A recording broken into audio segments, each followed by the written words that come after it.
This chapter introduces Dr. James Shepherd, who has just returned from the home of Mrs. Ferrars, a wealthy widow who has died unexpectedly. At the breakfast table, he must face his sharp-witted and gossipy sister, Caroline, leading to a tense discussion about the nature of Mrs. Ferrars's death.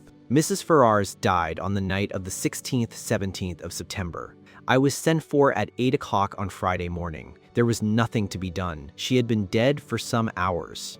It was just a few minutes after 9 when I reached home. I let myself in and purposely delayed in the hall, hanging up my hat and coat. To tell the truth, I was considerably upset and worried. Not that I foresaw what was coming, but my instinct told me there were stirring times ahead. Sound of rattling teacups and a short, dry cough. Is that you, James? An unnecessary question. Who else could it be? It was my sister Caroline, precisely the cause of my delay. The motto of the Mongoose family is, go and find out. If Caroline ever adopts a crest, it should be a mongoose rampant. She finds out everything right here at home. The servants, the tradesmen, they are her intelligence core. What was worrying me was her talent for spreading information. Whatever I told her about Mrs. Ferrars would be common knowledge all over the village in an hour. As a professional man, I aim for discretion, so I continually withhold information from my sister. She usually finds out anyway, but at least my conscience is clear. What on earth are you doing out there, James? Why don't you come and get your breakfast? Just coming, my dear.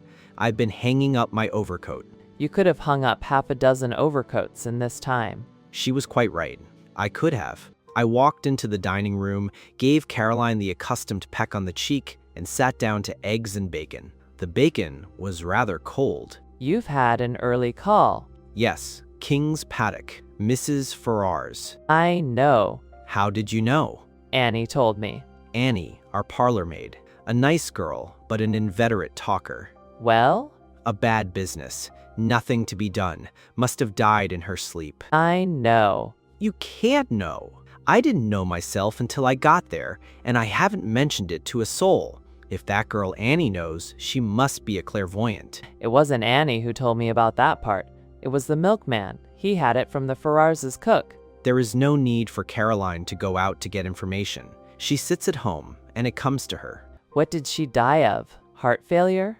Didn't the milkman tell you that? He didn't know.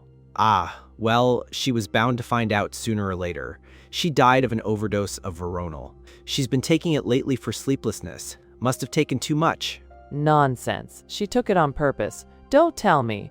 It's odd. When you have a secret belief of your own, hearing someone else voice it rouses you to a fury of denial. There you go again, rushing along without rhyme or reason. Why on earth would Mrs. Ferrars commit suicide? She's a widow, young, very well off, good health. It's absurd. Not at all. Even you must have noticed how different she has been looking lately, positively hag-ridden for the last 6 months, and you just admitted she couldn't sleep. And what is your diagnosis? An unfortunate love affair? Remorse. Remorse. Yes, you never would believe me when I told you she poisoned her husband. I'm more than ever convinced of it now. That's not logical. Surely if a woman committed murder, she'd be cold-blooded enough to enjoy the fruits of it without any weak-minded repentance. There probably are women like that, but Mrs. Ferrars wasn't one of them. She was a mass of nerves. An overmastering impulse drove her to get rid of her husband, and a man like Ashley Ferrars must have made her suffer a good deal. But ever since, she's been haunted by what she did. I can't help feeling sorry for her. I told her firmly that her whole idea was nonsense.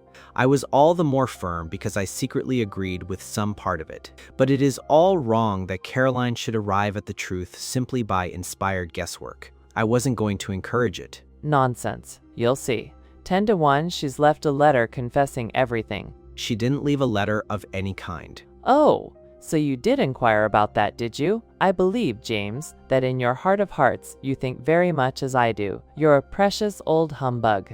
One always has to take the possibility of suicide into consideration. Will there be an inquest? There may be. If I am able to declare myself absolutely satisfied that the overdose was accidental, an inquest might be dispensed with. And are you absolutely satisfied? I did not answer. I just got up from the table.